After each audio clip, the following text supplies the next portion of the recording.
So tell me this, why another restaurant? Well, you know, when COVID hit, we knew that we needed to do more things to expand our business, to put our employees in a better position than they were in. We have a lot of employees that are in charge of single-parent families. We wanted to put ourselves in a position where we could look at our employees in the eye and know that we could take care of them. You know, I think there's a lot that I think about Southern food, and you know, coming from New Orleans, it's a very strong background. But Southern food, I think that the lessons that I've learned from pots and pans are more important than the lessons that I've learned from history books, because you can't lie. Let's just take collard greens, for example. Yes. Okay. So you ask anybody what the most Southern food is, it's collard greens, right? But nobody wants to talk about how they came about. Nobody wants to talk about the fact that that dish came from someone giving their trash to someone else and saying, figure it out. Make it work. You know, And we remixed it 1,000 ways. well, it leads to uncomfortable conversations about race and equity and all kinds of different things. But those are inside a pot of food, and they're left out of history books. I like you. No, I say that in the most genuine, authentic way, because you're right. Some we don't want to discuss that, and that's why we're in such a state we're in now, because everybody's afraid to have those difficult conversations. Soul foods, you know, it has a way of communicating what you possibly can't say. Yep. You know, so you can put those extra seasonings of love into the pot and create a beautiful dish, and when you taste it, you feel that. Taste the struggle. You taste the struggle.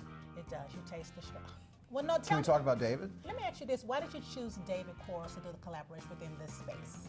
David was the only person we talked to about this space. What was it that attracted you? David, everything about him. From the time we met and watching all the different things he does. There aren't enough tricks to identifying a pony to describe David. I mean, all the different things that he does. He really is, when I look at his page, even no matter what a person is having, what kind of mood they're in, he brings joy, and it just jumps off of the page.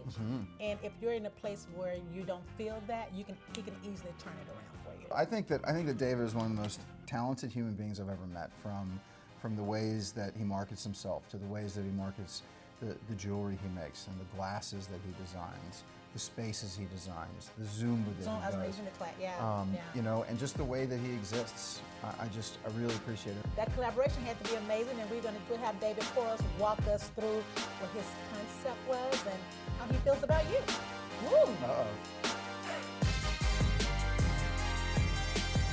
Yeah, so I've been here before, and then like the premise of everything I know, and I will just back up a little bit to my original meeting with Kelly, and I had never done a restaurant before then, and I tried to run away from it. I was just like, you don't want nobody else. So this was a different jump for you, basically. It was, because I was used to residential mainly, and the thing was I had to talk with my mom, and she was like, if you can do residential, you can do a restaurant. Because so I didn't know your mom and dad was even helping you with any of that stuff. When I left my corporate job, my goal was to be able to work with my family. And I want to spend the rest of my life, if I can, dedicating it to them because they took care of me. And so if I can work with them and make work fun, and just to make it like the projects that we had when I was little, then why not do that? Kelly wanted me to know that, you know, this needed to be a space that felt a little bit like Barcelona, felt like Memphis, but it felt like a different space. So with me specifically, chromesthesia, I process the sound of music through color, or by color rather. And so all of those design elements, and then also doing my foreign exchange in Spain, and I did get a chance to go to Barcelona. So ended up going back to my old photos and put the concept together. It was a tight deadline. How long did he give you? I had 3.5 weeks to put together the design plan, and then we had 3.5 weeks to bring this to fruition. Well, did you find everything here? Did you have to order some things? Like, how did you even manage to get product? Prayer. No, Come on, God. We serve a mighty God. Now, don't sleep. So I did get a lot of things locally, and that was another thing too, because we wanted to make sure that we involved Memphis, because if it was going to be a Memphis-based creative space, it should reflect the community that it's in. And then I had some friends kind of pull together to do even the bar stool, because that's one thing that we saved on. We just recycled the furniture that was here. And so I went to Johnson's Fabric, found a whole bunch of different fabrics, sent those to Kelly, was like, hey, do we like this? please? Yes, good, done. And then called up some friends who know how to do upholstery.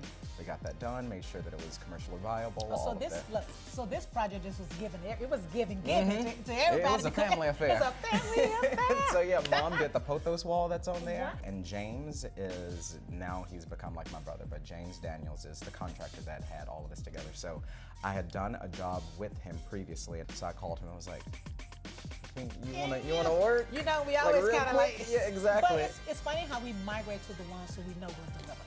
And there was a point to where the upholsterers, the wallpaper installer, the painters, the electricians, everyone was in the room at once doing the job because we had to get it done. We had to get it done.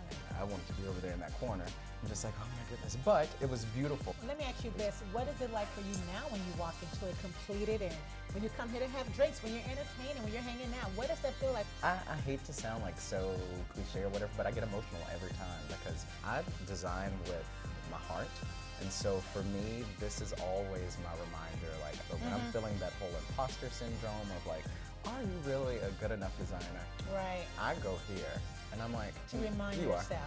Are. Yeah. Yes. And I love the fact that you can come here and look at your accomplishment, because that's the beautiful thing, to be able to see your accomplishment in full play. Yeah. On display all the time for others to see, and it's a joy.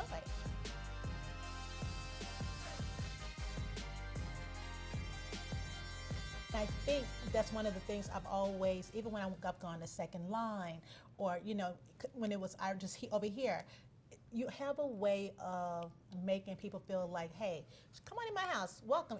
And I also love the fact that you give back to the community. Can you share a little bit about that with us? You know, we work very closely with Le Bonheur. Every New Year's Day, we open our doors at Second Line to our neighbors that are less fortunate, don't have homes. We bring in blankets and coats and all kinds of different things that people need, socks, gloves, hats. We let the city bring our homeless neighbors to us. We feed them a meal just like anybody coming in the Second Line would have a meal. And then we have barbers outside. I'll tell you, I do the food. The most impactful part of that day are the haircuts. It's a real like washing of the feet moment. The first time I saw it, I'm getting a little emotional thinking about it right now. To watch just the body language of someone after they haven't been cared for all year long, to get looking right and looking good and feeling good about yourself, just the difference in shoulder posture is just, it's really inspiring to watch. We try to do the right thing. We do. And the community appreciates that. Well, thank you.